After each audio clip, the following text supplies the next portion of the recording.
mosquito macho, ele se alimenta de seivas de planta. É a fêmea que necessita de sangue para maturar seus óvulos. O mosquito, ele procura qualquer lugar para colocar seus ovos. Pode ser dentro de garrafas com água, dentro de pneus, qualquer lugar que tenha água limpa e parada.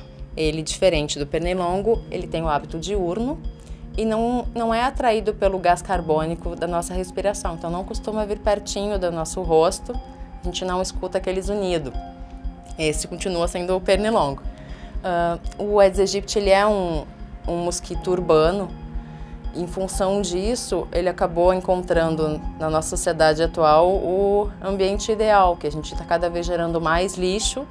Então, a gente tem muitos recipientes artificiais disponíveis para esse mosquitinho.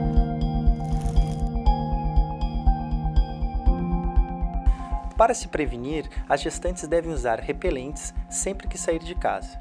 Também pode ser utilizado roupas longas, calças, camisetas de manga longa e utilizar o repelente por cima dessas roupas se essas roupas forem de espessura fina.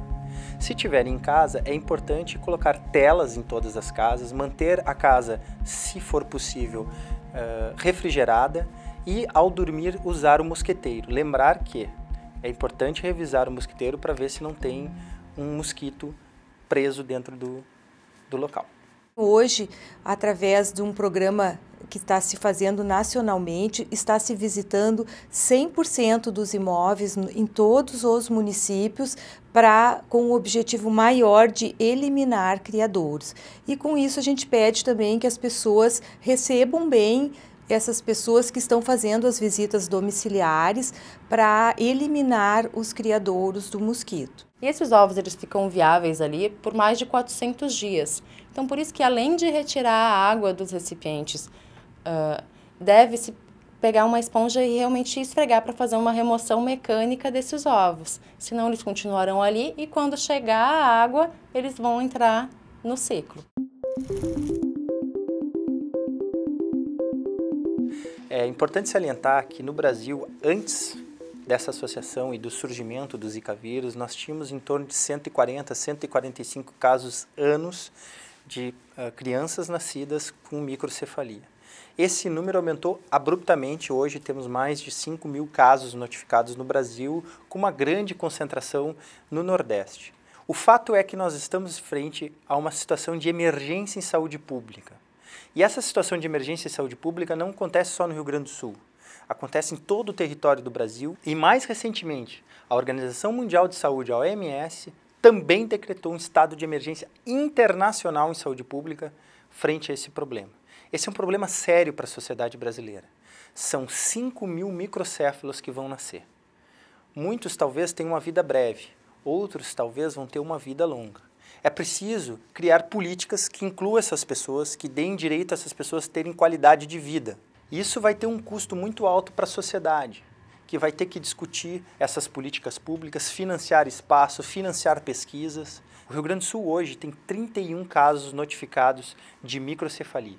Destes, nós temos convicção de que um foi causado por Zika vírus, que veio de uma gestante que esteve em Pernambuco e contraiu o vírus lá, então é um caso importado, e outros 5 foram descartada a associação entre microcefalia e Zika vírus. Então, seguem 25 casos de microcefalia no Rio Grande do Sul em investigação.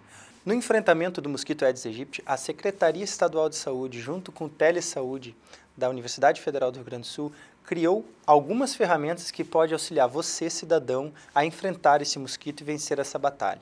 Uma das consequências mais graves da contaminação de uma gestante pelo Zika vírus, principalmente no primeiro trimestre da gestação, é a interrupção do crescimento e do desenvolvimento cerebral da criança, causando então a microcefalia. Bebês microcéfalos que nascem com perímetro cefálico igual ou menor que 31 centímetros terão, em maior ou menor grau, complicações no seu desenvolvimento com sequelas que podem ser motoras, cognitivas e de linguagem e demandarão atendimento especializado por fisioterapeutas, fonoaudiólogos, terapeutas ocupacionais, pedagogos, psicólogos, dentre outros, por um período muito grande da sua vida. E, além disso, há de se considerar o impacto econômico, social e emocional dessas famílias que têm crianças com microcefalia. Então, vale sempre repetir, né? Prevenção é sempre a melhor solução. Mulheres grávidas devem evitar zonas de risco, usar repelente e também devem usar roupas claras para cobrir o corpo durante o dia.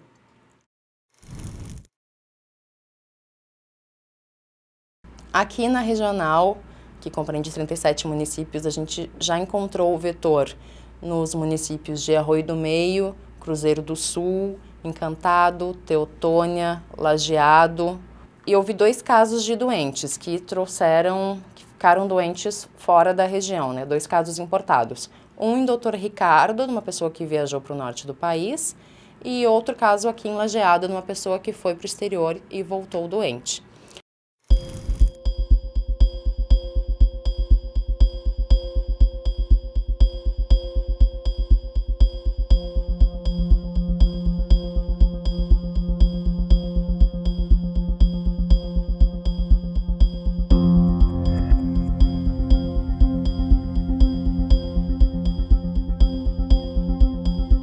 Para você que vai viajar para um local que hoje já possui essas doenças, fica o alerta de que, ao voltar para o seu município de residência, a febre e os sintomas da doença, que foram citados anteriormente, podem aparecer do 4º dia até o 12º dia da doença.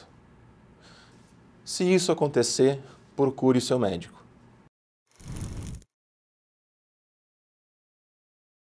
As principais indicações para aquelas pessoas que estão com esses sintomas é procurar o médico, e os medicamentos utilizados até o momento são antitérmicos, analgésicos e hidratação, né? São as principais maneiras de nós combatermos os sintomas da doença.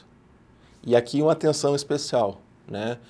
O ácido acetil salicílico não deve ser utilizado em casos de suspeita de dengue ou Zika vírus.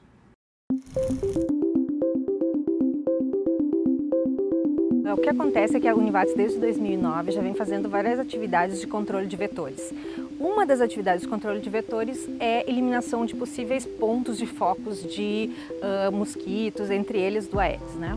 Então agora, nesse momento em que o Brasil todo se mobiliza para acabar com o mosquito ou minimizar essa comunidade de mosquito, diminuir essa população de mosquito em função de diferentes doenças e tal, para nós como instituição é interessante porque as atividades internas de controle, a gente já estava com elas bastante amarradas, bastante tranquilas, né?